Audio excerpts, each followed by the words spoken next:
Most people think millionaires become wealthy by buying luxury cars and showing off expensive lifestyles. The truth is, the wealthiest people often look the most ordinary because real wealth is usually built in silence, not in the spotlight. A quiet millionaire doesn't think differently because they have money. They have money because they learned to think differently about spending, investing, time, and every financial decision most people ignore. Watch this video until the very end because you'll discover the daily habits, hidden mindset, and financial decisions that quietly separate millionaires from everyone else, and why mastering these habits could change your financial future forever. You wake up before your alarm. You always do now. Not because you're grinding and not because some guru told you billionaires journal in the dark at 4 a.m. You sleep at 9:30 and your body finally runs on its own schedule instead of somebody else's. The house is a 1,900 feet ranch in a neighborhood coastal realtor would laugh at. You bought it 11 years ago for $214,000. It's worth $390,000 now, and it's been fully paid off for 3 years.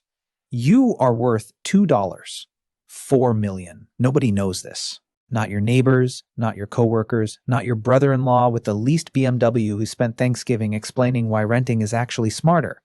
You just nodded and passed the stuffing. You put on the same jeans you've worn for 15 years. You own 4 identical pairs. This isn't frugality as suffering. This is the quiet luxury of never thinking about jeans again. You make coffee at home. Skipping the drive-thru saves around $1,800 a year. But here's what nobody tells you. The $1,800 was never the point. The point was becoming the person who asks once, "Is this worth it?" and never asks again. While the coffee brews, you look at the number. 90 seconds. It's the only time all day you will look at money. 1. 71 million sits in index funds. 3 funds total. Total U.S. market, total international, and a bond fund slowly growing since you turned 45. You have not sold a single share in 19 years. Not in 2020 when the market dropped 34% and your account lost a luxury car every few days. Not in 2022 when the entire internet was certain the system was finished. You just kept buying every 2 weeks like rent paid to your future self. 390 in home equity fully paid. The deed sits in a fireproof box next to your passport and a photo of your dad. 210,000 in a taxable brokerage. The bridge that lets you quit before 59.5, 62,000 in cash, 18 months of expenses doing almost nothing, and that's exactly its job. Cash isn't an investment. Cash means never selling investments at the worst possible moment. And 28,000 in a 529 plan for your niece, which nobody in the family knows about. Total 2. 4 million give or take whatever the market decided overnight. You close the laptop, the market rises or falls today, and you will do absolutely nothing. This is your superpower. It took a decade to build and cost nothing but patience. You drive a 2017 Camry with 118,000 meters bought 3 years old with cash. At a red light, a brand new lifted truck pulls up beside you. $74,000. Statistically, he financed it. Around $1,100 a month for 72 months. You're not judging him, but you know what? $1,100 a month becomes $1,100 monthly at 8% is roughly $1 million in 25 years. That truck at the red light isn't a truck. It's a millionaire that will never exist. The light turns green. He roars off and you proceed calmly sipping coffee from a free conference thermos. Here's the part that surprises people. You still work. Senior project manager, 14 years in, $112,000 a year. Real money, but not. How is he a millionaire money? Nobody suspects the guy with the 10-year-old cooler bag could buy the parking garage. You work because you like it and because every paycheck is now pure surplus. Every dollar you earn is optional. Do you understand what that does to your posture in a meeting? When your director floats a bad idea, you say calmly, "I don't think that works, and here's why." You can afford honesty, the most expensive thing in any office, and you're the only one fully paid up. 2 years ago, they offered a promotion. 30% more pay, 300% more meetings. You said, "No, thank you." Your director looked at you like you'd declined a kidney. The raise moved your retirement date by 4 months. The stress would have moved your lifespan by more. This is what money actually buys, not the yacht, not the watch, the no. The morning is ordinary. Someone schedules a meeting to prepare for another meeting. You attend both with the serenity of a man who knows this hour is a rounding error. At 10:15, a younger coworker catches you in the kitchen. Dev, 26, sharp, quietly drowning. Can I ask something weird? You seem like you have it figured out. I've got 9,000 in credit card debt and I don't even know what I bought. You could lecture him. You don't. You remember being 26 when 14,000 in card debt felt heavier as shame than as balance. Instead, you say, want the 2 sentences that fix my life? Pay yourself first automatically before you can touch it. And never carry a balance on anything that doesn't grow. That's it. That's it. Everything else is commentary. You don't tell him you're a millionaire. You never tell anyone. But that afternoon, you send him the same book someone sent you 23 years ago. Sometimes wealth transfers happen in ways no bank can see. Lunch is leftovers, $350 a serving.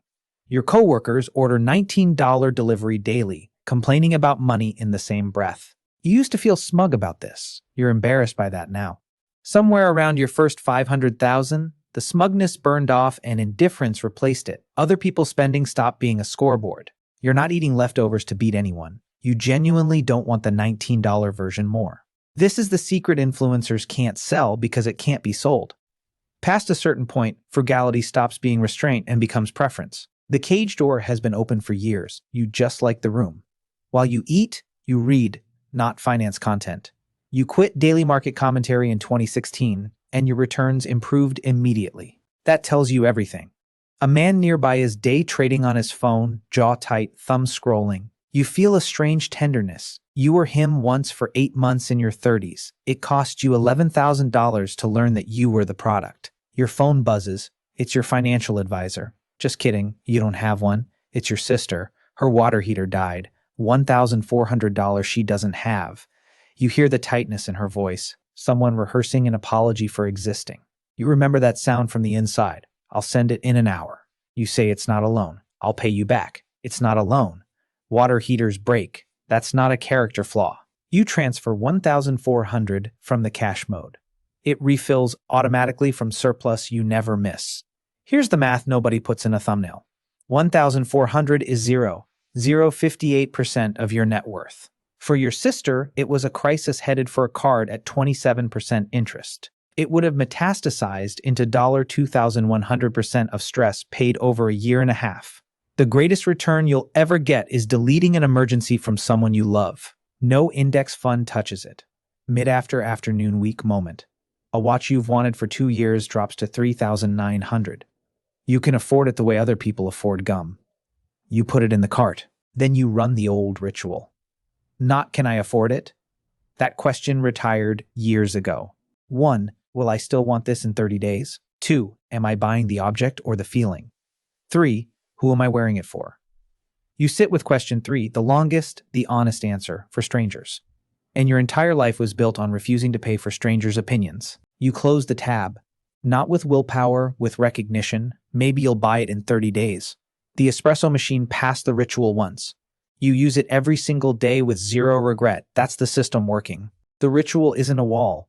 It's a filter. And filters let the right things through. Someday, somebody will discover the money and ask your secret, expecting crypto or an inheritance. There was no lottery ticket, no inheritance. Your father's layoffs saw to that. No stock pick. Your greatest trade was never making one. At 24, you invested 15% of a $41,000 salary, $512 a month, and it felt like amputation. Every raise, half went to lifestyle, half went to the machine until the machine was eating 32% of a 6F-figure income. And you never felt a thing. You stayed married. You stayed insured. You stayed out of car loans after the first one. You were mediocre at investing and elite at not interrupting it. 26 years. That's the secret. The secret is that there is no secret, only a long, boring corridor. Almost everyone exits early because the walls have no windows and nobody applauds in there. Compound interest is the only miracle that works exclusively on people who ignore it. Your net worth crossed 100,000 after 7 years. The second 100,000 took 3 years. The last 100,000 took 5 months. The corridor has no windows, but it has an exit. And the exit is a Tuesday afternoon exactly like this one. You pull in at 5:40. Your neighbor Rick waves from his lawn. Rick has a boat, a camper, 2 new SUVs, and a home equity line that freed up cash. Rick makes more than you do. Rick is by every visible measure winning. Rick, you estimate, could not survive 4 months without a paycheck. You are not better than Rick. His boat makes memories, and there's no spreadsheet for that. But you've seen the other ending too. You watched your father get laid off at 54 with $8,000 and terror in his eyes. And at 19, in one cold, permanent moment, you decided no one would ever do that to you. Every identical pair of jeans, every kept Camry, every automatic transfer, a 19-year-old keeping his promise. The neighbors see a modest house and an aging sedan. They cannot see the promise. Invisible wealth is still wealth. Visible wealth half the time is just expensive noise. Dinner with your wife. You did not build this alone. 22 years ago on your third date, she told you she had $6,000 saved and a plan. You fell in love on the spot. 4 money fights in 2 decades. Each resolved the same way. The monthly meeting. First Sunday, 30 minutes, coffee, numbers on the table. No ambushes, no secrets. Money problems in a marriage are almost never math problems. They're surprise problems. You deleted the surprises. After dinner, you walk 2 miles, same loop most nights. A podcast host asked this morning, "What's your number? When is it enough?" You passed your number $900,000 ago and nothing happened. No confetti. The number became a bigger number and you were still you walking the same loop. That's the lesson that came after the money. The finish line is fake. What money actually delivered came years earlier, gradually. The day you stopped fearing the mail. The day a layoff rumor bored you. The day you said no. Wealth isn't the number. Wealth is the density of no problem in your life. Water heater, layoff, market crash, root canal, no problem. 4 times over. You are a machine that converts money into calm. That's the whole business model. You read in bed. Tomorrow, 1 meeting, a dentist, your niece's birthday next week. One day, she'll open a letter explaining what's been growing since she was born. That will be the loudest thing your money has ever done. Today, you earned $430, spent $31, gave away $1,400, and declined a watch. No one clapped. No one knows. Tomorrow, the market will open, rise, or fall, and you will do nothing beautifully again. Because when real money is finally permanently yours, it goes completely silent. And so do you.